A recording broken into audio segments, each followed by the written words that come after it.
Uncharted circumstances provided the backdrop to Book 1 of the Tattersalls October Yearling sale, but it did not deter from the sale continuing to make headlines. A Kingman colt sold for 2.7 million guineas to light up the sales ring on day one, in doing so becoming the most expensive yearling to sell anywhere in North America and Europe this year.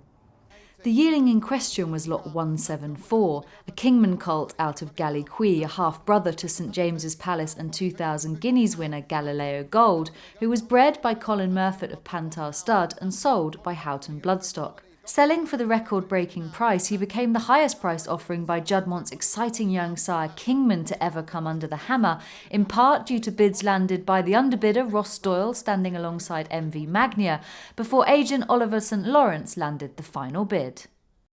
Well, it's the same old cliches. I mean, he was a great walker, lovely individual, and he's half-brother to a 2,000 guineas winner. Hopefully, he can do us all proud on the racecourse and become a stallion prospect one day. That's got to be the dream, having spent that sort of money on it. At 2,700,000, all done and sold at 2,700,000. Well done, Liz. Can you sum up how you're feeling now the dust has settled slightly? Unbelievable, really. I mean, the owner had to walk out halfway through. When he hit $500,000, he was walking out. So, no, it was a fantastic result. I mean, he was a lovely horse, but you couldn't dream that he'd make that kind of money. We were coming here, trepidation. Everybody's on the floor, and that's what's brilliant about this game. It's like snakes and ladders. You're up, you're down, but it was a great result for everybody, really. People from Juddmonte said he was the most like Kingman they'd seen, which gave us a lot of confidence. But he stood out in the ring. He gave a great show, took it all in his stride, and we're very proud of him. The second lot to break the 2 million guineas mark during the opening session was lot 109, a colt by Dubawi out of Cushion, herself a daughter of dual guineas winner Attraction, who sold for 2.1 million guineas. Crossing the seven-figure mark, the bidding battle quickly became a head-to-head between Coolmore and Godolphin, with Anthony Stroud eventually landing the final blow to see off MV Magnia. Consigned by the late Duke of Roxburgh's Floors stud, the Duchess of Roxburgh and bloodstock advisor Ed Sackville reflected on this poignant success for a colt steeped in the stud's history. He was a very nice horse. Dubawi obviously needs no introducing. He's a phenomenal sire who's just done amazingly and continues to deliver year in, year out. This was out of a Galileo mare. Obviously, Galileo has been a tremendous broodmare sire as well as sire, the daughter of Attraction. So a hell of a pedigree to go with it, and she was also a good race mare. So everything was in our favour, certainly on the pedigree. But we were just also very lucky that he was an outstanding individual, and that two such high-profile buyers decided to take each other on. It means a huge amount. She's an absolute heroine, and she's a legacy to my husband, and we're all kind of very emotionally attached to her.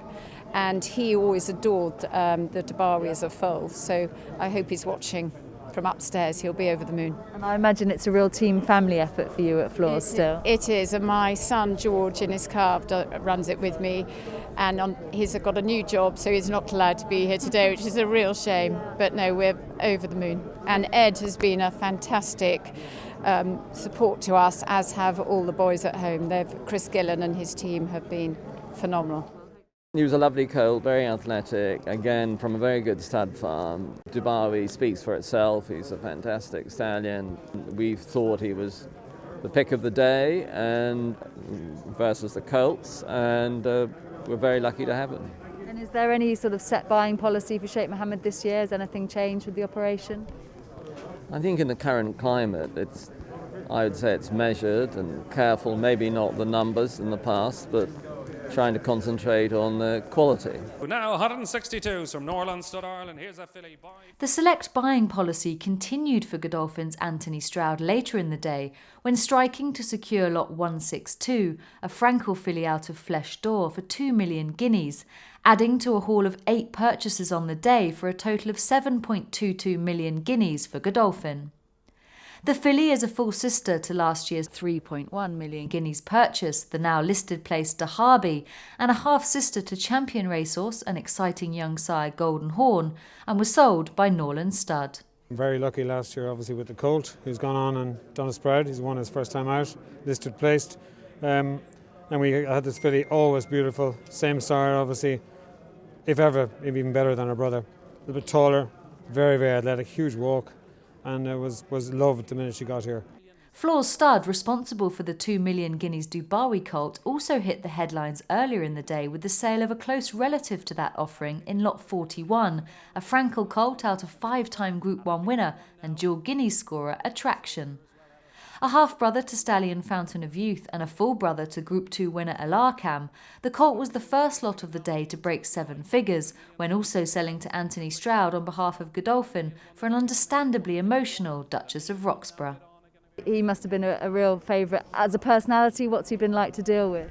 Easy, and a kind of real pro, and taking it all in his stride. And we're just delighted for my late husband, who'd have been over the moon. When I last looked at the foals, just before the Duke of Roxburgh died, I remember videoing everything for him and sending a video of this one and telling him that this is probably the best horse you've ever bred. You know, he was the most tremendous horse, really, really lovely animal.